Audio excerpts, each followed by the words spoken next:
तब मुझे लगता है कि धक्के मार के उनको उन्हीं के शो से निकाल देती है।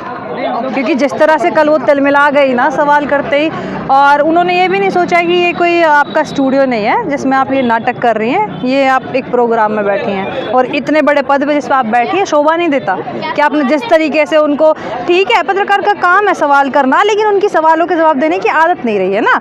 गोदी मीडिया अपना स्तर इतना गिरा चुका है कि भाजपा के नेताओं की आदत नहीं रही है सवालों का जवाब देने की। उनको लगता है कि ये सिर्फ हमारी तारीफ करने के लिए बैठे हैं। गलती से अगर उनसे कोई 100 सवाल में से कोई एक सवाल ऐसा पूछ लिया जाता है तो उनको कल किस तरह से धोया स्मृति ईरानी जी ने, वो देखने को मिलता है। अच्छा, ये पर्सनल सवाल नहीं पूछा जाना चाहिए था ना कि हंडिया में किसकी में क्या बन रहा है, इस तरह का सवाल तो सही नहीं था ना कि घर में क्या माहौल था। कहाँ पर्सनल सवाल था? क्या ये पर्सनल सवाल था? यही तो पूछना चाह रहे थे सीधे सीधे, और वो सीधे सीधे पूछ भी नहीं पा रहे थे। आप ये देखो कि कितना घुमा के, कितने रिस्पेक्ट के साथ पूछने की कोशिश की।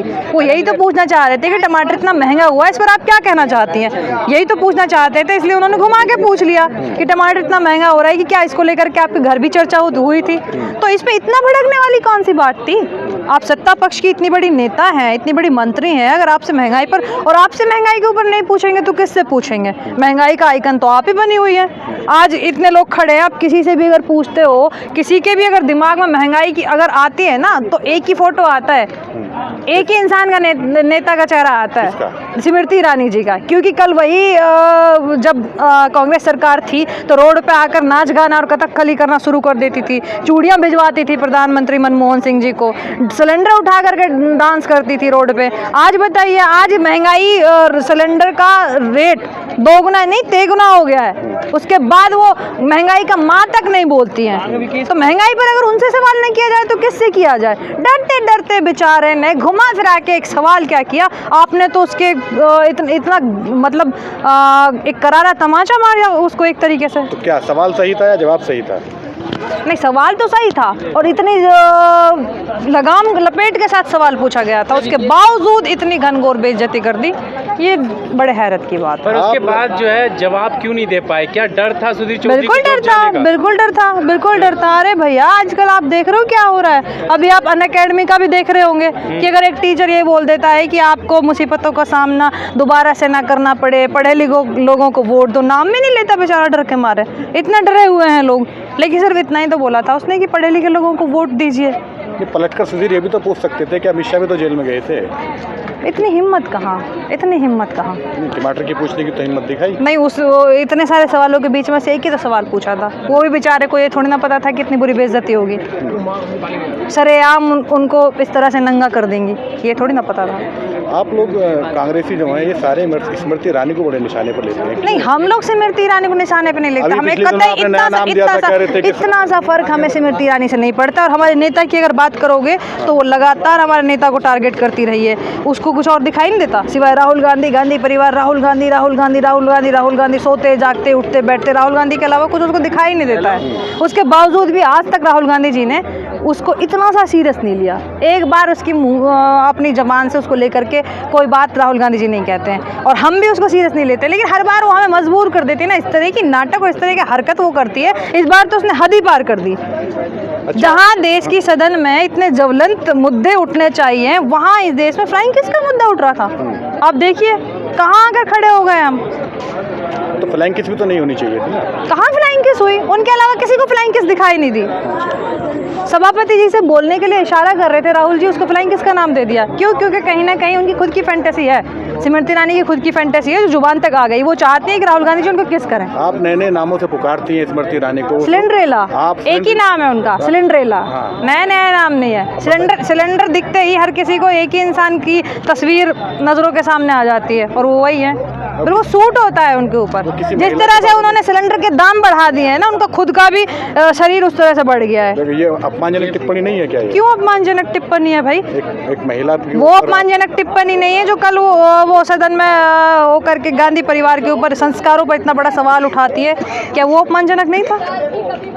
आप लोग हासिल में हार नहीं पचा पा रहे, राहुल गांधी जो हारे हैं वहाँ पे। अरे कौन सा हार? राहुल गांधी जी तो इतना सा सीरियस नहीं लेते। राहुल तो उस इंसान का नाम है जिसको कोई फर्क ही नहीं पड़ता, जो अपनी मस्ती में मस्त है, इस देश को के जोड़ने बाद में भी- लगा हुआ है, मोहब्बत की दुकान शोरूम खोलने में लगा हुआ है, जो हाँ, कभी बोले जगह शोरूम। जगह लोगों से मिल रहा है, उसके बावजूद भी इनको दर्द है। हाय राहुल, हाय राहुल, हाय राहुल। मुझे तो लगता है कि इस दिन ना इनको हार्ट अटैक ना आ जाए राहुल गांधी जी को देखते हुए। बताइए, आप ऐसी बदुआ कर रही हैं और नहीं, बद्दुआ नहीं कर रहे, हमें उनकी फिक्र है। हाँ।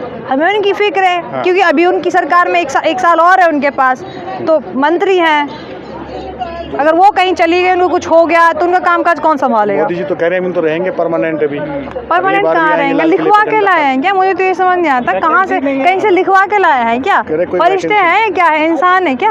अभी रिटायरमेंट का टाइम नहीं हुआ उनका, लिखवा कितना अभी उनकी उम्र देखिए आप, कहाँ 45 तक आपको लगता है कि 45 तक वो रहने वाले हैं? तो कहाँ वो छड़ी भी तो नहीं पकड़ी अभी हाथ में, 75 साल के हो गए, छड़ी भी नहीं अरे है हाथ भैया, में। जब 80,000 रुपए किलो की मशरूम खाएंगे तो छड़ी कहाँ से पकड़ेंगे? तो आपके लोगों को मना किया किसी ने खाने के लिए? 80,000 नहीं, हमारे लोग इस तरह से वो नहीं ना कि जिसने कभी कुछ ना देखा हो और उसके हाथ कुछ लग जाए तो वो देश का काम काज छोड़ के बस अपने पहनने ओढ़ने पे, 10 लाख का सूट बूट पहनने पे, 80,000 की मशरूम खाने पे लग जाता है। गांधी परिवार ऐसा नहीं है। अच्छा, तो गांधी- जिसको ये राजकुमार कहते हैं, जिसको ये राजकुमार कहते थे कि चांदी का चम्मच लेके पैदा हुआ है, वही आज के युग का एकमात्र ऐसा नेता है जिसने इतनी बड़ी यात्रा की। 4000 किलोमीटर के आसपास वो इस देश में चले हैं और अभी दूसरी यात्रा भी निकलने वाली है। और इस देश के हर वक्त से राहुल गांधी जी मिल रहे हैं। वो यात्रा लोगों को जोड़ने की यात्रा थी, वो मोहब्बत बांटने की यात्रा थी, मोहब्बत की दुकान खोलने की यात्रा थी। आज जिस दौर में लोगों को इतना डराया जाता है कि वो अपने हक के लिए आवाज़ नहीं उठा सकते, अगर कोई प्रोटेस्ट करता है,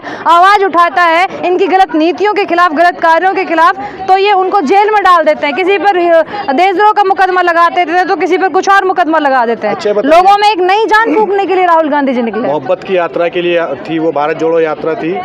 नूह वहाँ लद्दाख जाने के लिए जहाँ से फ्लाइट पकड़ी थी ना एयरपोर्ट से, नूह वहीं से शुरू होता है, वहाँ नहीं जा सकते थे क्या? ये मोहब्बत की दुकान कैसी सिलेक्टिव है कि वहाँ नहीं खुलती जहाँ पे आग लगी होती है? देखिए, नूह वो भारत जोड़ो यात्रा में नूह की समस्याओं को सुन के आ चुके हैं। समस्या वो तो हर है वहाँ हर पे। हर वो 1200 से वो ज़्यादा देश मकान के तोड़ हर दिए गए। क्षेत्र, हर वर्ग से मिल रहे हैं वो मकान नूह तोड़ के दिए लोगों गए, की समस्याएं उन तक पहुंची हैं और वो पहले ही नूह के लोगों से भारत जोड़ो यात्रा में उनकी समस्याओं से रूबरू हो चुके हैं। और यहाँ तक कि उन्होंने वादा भी किया है कि इस बार जब कांग्रेस आएगी तो नूह की जो मांगे हैं, यूनिवर्सिटी की जो मांग थी, मेवात कनाल की जो मांग थी और जो 4 लेन रोड की जो मांग फिलहाल थी, जो उन सब चीज़ों का वायदा वो करके आए हैं वहाँ मेवात सभा की में। जो फिलहाल सिचुएशन है, 1200 से ज़्यादा मकान तोड़ दिए, कई गांव पूरी तरह से जमींदोज कर दिए, वीरान कर दिए, सैकड़ों लोग जेल के अंदर डाल दिए गए। इस पे कुछ नहीं जाते। मोहब्बत की दुकान का यहाँ पे देखिए मतलब नहीं है देखिए क्या? मैं खुद मेवात से हूँ और हाँ। मेवात का दर्द आपसे ज़्यादा और जो लोग टीवी पर देख रहे थे ना, उनसे ज़्यादा मैं महसूस कर सकती हूँ, क्योंकि मैं खुद मेवाती हूँ। आपका भी घर टूटा है क्या? मैं नहीं, मेरा घर नहीं तो आपको टूटा है। कैसे दर्द हो गया? मेरा घर नहीं, क्यों क्यों? जरूरी है कि मेरा घर टूटे तो ही मुझे दर्द होगा? जिन लोगों के घर टूटे वो भी तो मेरे ही लोग जिसपे थे। बीतती है ना, पता जिन तो- जो पूरा पूरा पूरा देश मेरा है, पूरा प्रदेश मेरा है, पूरा जिला मेरा है। इस देश की बेटी हूँ मैं, इस देश का हर नागरिक मेरा है। राहुल गांधी जाएंगे मेवात? राहुल गांधी जी ने उनके लिए आवाज़ तो उठाई थी, सदन में बोला था कि जिस प्रकार आपने मणिपुर में किया वही आप हरियाणा में करना चाहते हो। और ये लोग इस मौके में बैठे हैं कि कब राहुल जी या कांग्रेस का कोई नेता जाए और ये वहाँ उस चीज़ को ये दिखा दे कि ये तो पहले से ही आरोप लगाते आए हैं कि ये तो मुल्लों की सरकार है, ये तो हिंदू विरोधी हैं, ये तो कांग्रेस पार्टी को हिंदू विरोधी साबित करने में लगे रहते हैं। तो नहीं तो कांग्रेस पार्टी इतनी पागल नहीं कि इनको वो मौका दे। तो इसलिए मौका करते हैं। डेलीगेशन के साथ मैं खुद गई थी। इस प्रदेश के इतने बड़े नेता आने 2 बार के मुख्यमंत्री और उनके बेटे, उनके साथ डेलीगेशन वहाँ गया, मैं खुद गई थी।